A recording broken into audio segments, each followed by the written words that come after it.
தங்க நகை கடனுக்கு இந்திய ரிசர்வ் வங்கி அறிமுகம் செய்துள்ள புதிய 9 கட்டுப்பாடுகள் என்னென்ன? முழு விவரம்.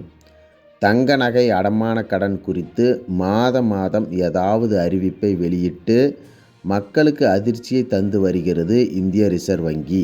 கடந்த மாதம் அடமானம் வைத்திருக்கும் தங்கத்தை முழுவதும் மீட்ட பிறகுதான் மீண்டும் அந்த தங்க நகையை அடமானம் வைக்க முடியும்.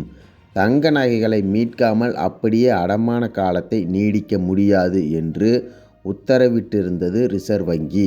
மக்களிடையே பெரும் அதிர்வுகளை கிளப்பியிருந்தது.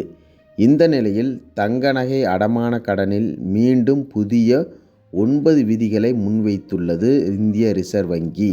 அவை: 1. அடமானம் வைக்கும் தங்க நகையின் மதிப்பில் 75% மட்டும்தான் கடனாக வழங்கப்படும். அதாவது ரூ.1000 மதிப்புள்ள தங்க நகை அடமானம் வைக்கப்பட்டால் ரூ.750 மட்டுமே கடனாக வழங்கப்படும். 2. அடமானம் வைக்கும் தங்க நகை தங்களுடையதுதான் என்பதற்கான ஆதாரத்தை வாடிக்கையாளர்கள் தங்க நகையை அடமானம் வைக்கும் வங்கி அல்லது நிதி நிறுவனத்தில் சமர்ப்பிக்க வேண்டும். 3. அடமானம் வைக்கப்படும் தங்க நகை தரம் குறித்தான சான்றிதழ்களை கடன் கொடுக்கும் வங்கி அல்லது நிதி நிறுவனம் வாடிக்கையாளர்களுக்கு வழங்க வேண்டும். இதன் ஒரு நகலை அந்த நிறுவனமும் வைத்திருக்க வேண்டும். இந்த சான்றிதழில் கடன் கொடுப்பவர், கடன் வாங்குபவர் என இருவரது கையொப்பமும் இடம்பெற்றிருக்க வேண்டும். இந்த சான்றிதழில் நகை சம்பந்தமான அனைத்து தகவல்களும் இடம்பெற்றிருக்க வேண்டும். 4. இந்திய ரிசர்வ் வங்கியால் குறிப்பிடப்பட்டிருக்கும் தங்க வகைகளுக்கு மட்டுமே கடன் வழங்கப்பட வேண்டும். 5. இனி வெள்ளி நகைகளுக்கும் அடமான கடன் வழங்கப்படும். 6. தனிநபர் 1 கிலோ தங்க நகை மட்டுமே அடமானம் வைக்க முடியும். 7.